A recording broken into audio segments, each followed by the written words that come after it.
Bonjour et bienvenue, Edwige ici, et j'espère que vous allez bien. Aujourd'hui, je vous propose de vous raconter une histoire, celle des gros cailloux. L'auteur en est inconnu. La voici. Lors d'un séminaire aux États-Unis à la célèbre université d'Harvard, un vieux professeur de philosophie fut sollicité pour tenir une conférence devant les plus hauts dirigeants de la planète. Le thème en était le temps.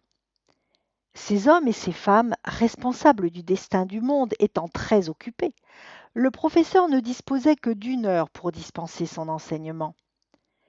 Il se présenta devant cette illustre assemblée et la salua d'un sourire. Il scruta les visages lentement, un par un, puis prit la parole d'une voix douce qui contrastait avec l'attitude surmenée de son auditoire. Ses gestes posés et lents étaient autant d'inclinaison à la sérénité.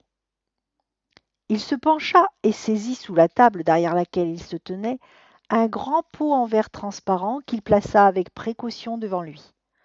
Ensuite, il sortit, toujours dessous son bureau, une douzaine de galets gros comme des oranges et les déposa un par un dans le récipient.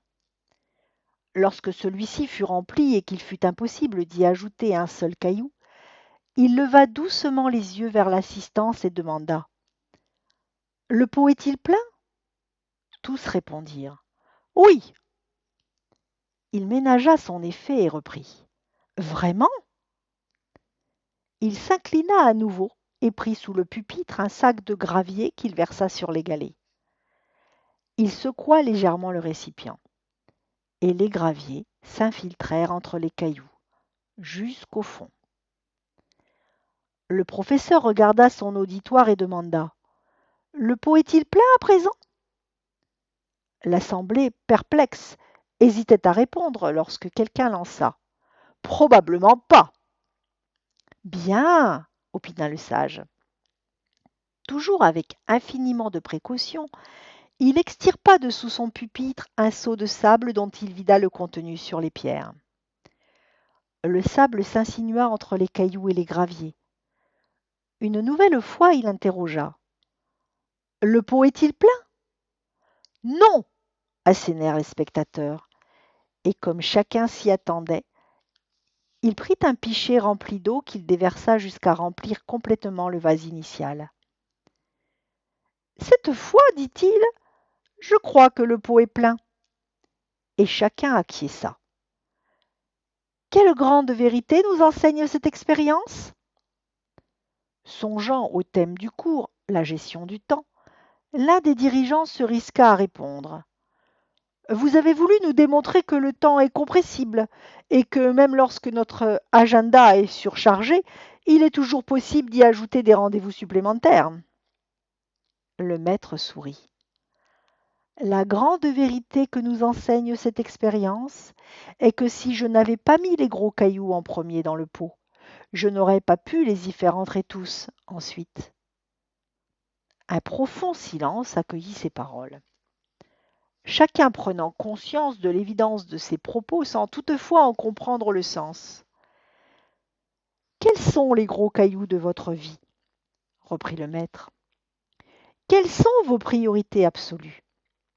En un mot, quel est l'essentiel de votre existence ? Est-ce votre famille ? Votre santé ? Vos amis ? Réaliser vos rêves ? Vous cultiver ? Défendre une cause ? Prendre le temps ? Être heureux ? La leçon à tirer de cette expérience est qu'il faut toujours privilégier l'essentiel. Sinon, nous risquons de passer à côté de notre existence. Si on donne priorité aux peccadilles, le gravier, le sable, notre vie n'ira pas à l'essentiel. L'assemblée écoutait en silence ces phrases pleines de sagesse. Alors, ajouta le vieux professeur, posez-vous chaque jour la question : quels sont les gros cailloux de ma vie ? Et placez-les en priorité dans votre pot. Sur ces dernières paroles, le vieux professeur salua son auditoire et lentement quitta la salle. ému aux larmes par cette leçon de sagesse, l'assistance applaudit. Voilà mes amis, j'espère que ce conte des gros cailloux vous aidera à avancer dans votre réflexion. Je vous souhaite une très belle journée et en attendant de vous retrouver, je vous souhaite bon vent.